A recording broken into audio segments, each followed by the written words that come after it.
વાવથરાના દિયોદરમાં કોટડા આંગણવાડીમાં લોલમ લોલ ચાલતું હોવાનો એક કિસ્સો પ્રકાશમાં આવ્યો છે, જ્યાં આંગણવાડીમાં આવતા બાળકોના હિસ્સાનું દૂધ કચરામાં ફેંકી દેવામાં આવ્યું હતું। બાળકોને પીવા માટે આપવામાં આવતી સંજીવની દૂધની થેલીઓ કચરાના ઢગલામાંથી મળી આવતા ચકચાર મચી જવા પામી છે। દૂધ સંજીવની યોજના હેઠળ બાળકોને દૂધ આપવાને બદલે કચરામાં ફેંકી દેવામાં આવતા અનેક સવાલો ઊભા થયા છે, તો સાથે જ જિલ્લા ICDS વિભાગની કામગીરી સામે પણ અનેક સવાલો ઊભા થયા।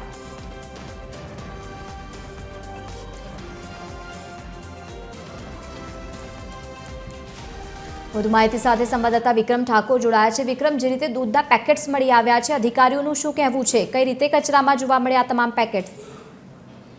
જી લવલીન, ચોક્કસથી વાત કરવામાં તો વાવથરા જિલ્લાના દિયોદરના કોટડા આંગણવાડી કેન્દ્ર જે બહાર જે બાળકોને જે દૂધ પીવામાં આપવામાં આવે છે, દૂધના પેકેટો બહાર જોવા મળી રહ્યા છે। વાત કરવામાં તો બાળકોને જે આપવામાં આવતું સંજીવની દૂધ નામનું જે કચરાના ઢગલામાં મળી આવતા ક્યાંક ને ક્યાંક અનેક સવાલ ઉભા થાય। જો કે વાત કરવામાં તો આંગણવાડીના બાળકોમાં જે આ દૂધ દરરોજ આપવામાં આવે છે, પણ ક્યાંક ને ક્યાંક આજના દિવસે આ સવાર વહેલા એક વિડીયો સોશિયલ મીડિયામાં વાયરલ થયો હતો, જ્યાં આ દૂધના સંજીવની નામના દૂધના પેકેટ બહાર જોવા મળે છે। ક્યાંક ને ક્યાંક અનેક સવાલ પણ ઉભા થાય। જો કે બીજી તરફ વાત કરો તો સરકાર દ્વારા કરોડો રૂપિયાના ખર્ચે જે આ દૂધ સહિતની જે વસ્તુ આપવામાં ત્યાં અનેક જે વસ્તુ આપવામાં છે, ક્યાંક ને ક્યાંક કચરામાં જોવા મળે છે, એટલે તેને લઈને ક્યાંક ને ક્યાંક ચર્ચા પણ થાય છે। એટલે ક્યાંક ને ક્યાંક જે આંગણવાડીના જે અધિકારી તેમજ જે આંગણવાડી કર્મચારીઓ તેમના પર અનેક સવાલ ઉભા થાય કે આ જે દૂધ બાળકોને આપવાનું હોય છે ત્યાં કેમ આ કચરામાં જોવા મળે છે। જો કે બીજી તરફ વાત કરો, હજી સુધી કોઈ અધિકારીની પણ પ્રતિક્રિયા સામે નથી, કેમ કે અધિકારીનો પણ પ્રયત્ન કર્યો, પણ હજી સુધી કોઈ અધિકારી ફોન પણ રિસીવ નથી કર્યો।